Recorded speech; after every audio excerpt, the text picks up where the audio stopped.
আসসালামু আলাইকুম ভিউয়ার্স, আশা করি সবাই ভালো আছেন। Welcome to my channel, welcome my new video. তো আজকে হচ্ছে আপনাদের সাথে নতুন একটি ভিডিও নিয়ে আসলাম। তো আজকে হচ্ছে আমরা একটা ফটোগ্রাফি মেশিনের একটা কমন একটা প্রবলেম শেয়ার করব। যে প্রবলেমটা হচ্ছে আপনি নিজেই আপনি হচ্ছে যে ঠিক করতে পারবেন। তো আজকে হচ্ছে আমরা তোশিবা 2330 এম এর হচ্ছে আমরা ড্রাম ক্লিনিং ব্লেড আর হচ্ছে রিকভারি ব্লেড চেঞ্জ করব। আসলে রিকভারি ব্লেড আর ড্রাম ক্লিনিং ব্লেডের কারণে কিন্তু আমরা অনেক প্রবলেমে পড়ি। সো যেমন কালি আসে, আপনি তো আরও অনেক সমস্যা। তো বেসিক্যালি এটা আসলে কেন হয়? তো উপরে একটা ব্লেড থাকে, তো যে ব্লেডটাতে হচ্ছে আপনি ঠিকভাবে আসলে কালিটা আসলে করতে পারেন না, ভিতরে নিতে পারেন না, যার জন্য কিন্তু ড্রামে হচ্ছে আপনার কালি আসে, এরকম প্রবলেম হয়। হ্যাঁ, তো চলুন আজকে এই সমস্যার সমাধান দেই।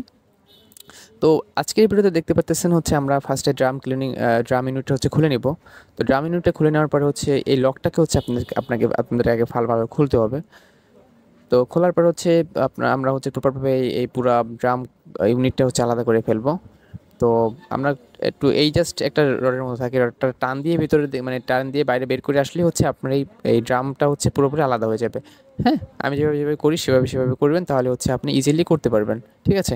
তো দেখেন আমাদের ড্রাম ইউনিটে কিন্তু প্লাস হচ্ছে ডেভেলপার ইউনিট কিন্তু আলাদা হয়ে গেছে। তো আমার হাতে যেটা, এটা হচ্ছে ড্রাম ইউনিট, আর ওই সাইডে যেটা আছে সেটা হচ্ছে ডেভেলপার ইউনিট। তো দেখেন বেসিক্যালি যখন হচ্ছে আপনি মেশিনটা খুলবেন, তো চেষ্টা করবেন খুব ভালো মতন পরিষ্কার করে নিতে। দেখেন আমি হচ্ছে কিন্তু এই দেখেন এখানে কিন্তু কালি চলে আসছে, তো আমি এটা ভালো মতন পরিষ্কার করে দিব। হ্যাঁ, তো দেখেন এটা হচ্ছে আমাদের ডেভেলপার ইউনিট। তো এটাকে হচ্ছে ঠিকভাবে ভালো মতন পরিষ্কার করে নেবেন। তো পরিষ্কার করার পরে হচ্ছে আপনি এখন আমরা আসলে ড্রাম ক্লিনিং ব্লেড আর হচ্ছে রিকভারি ব্লেড দুটোটাই কিন্তু আমরা হচ্ছে যে চেঞ্জ করব। আসলে এই দুইটার প্রবলেমের কারণে কিন্তু ওই সমস্যা কিন্তু হয়। ঠিক আছে?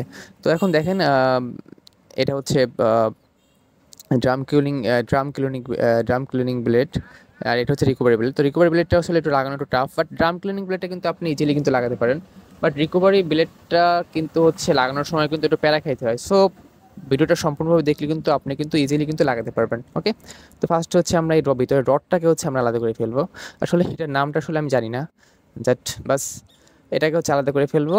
তো ভালো মতন আলাদা করে আমরা হচ্ছে ড্রামটাকে হচ্ছে, তো এখন হচ্ছে আমরা ভালোভাবে হচ্ছে ড্রামটাকে হচ্ছে যে ভালো মতন হচ্ছে যে ভালো কাগজে আসলে পেঁচাইয়া দেন হচ্ছে এটাকে একটা ভালো জায়গায় রাখতে হবে। কারণ যদি এটা কোনো কারণে হচ্ছে আপনার এটা যদি দাগ পড়ে বা যদি পড়ে যায়, তাহলে কিন্তু এটা কিন্তু আর ভালো কিন্তু ফটো কিন্তু হবে না। সো খেয়াল রাখবেন। তো তারপর হচ্ছে দেখতে পাচ্ছেন এটা হচ্ছে আমাদের ড্রাম ক্লিনিং ব্লেড। তো তো ড্রাম ক্লিনিং, আসলে সরি, এটা হচ্ছে আমাদের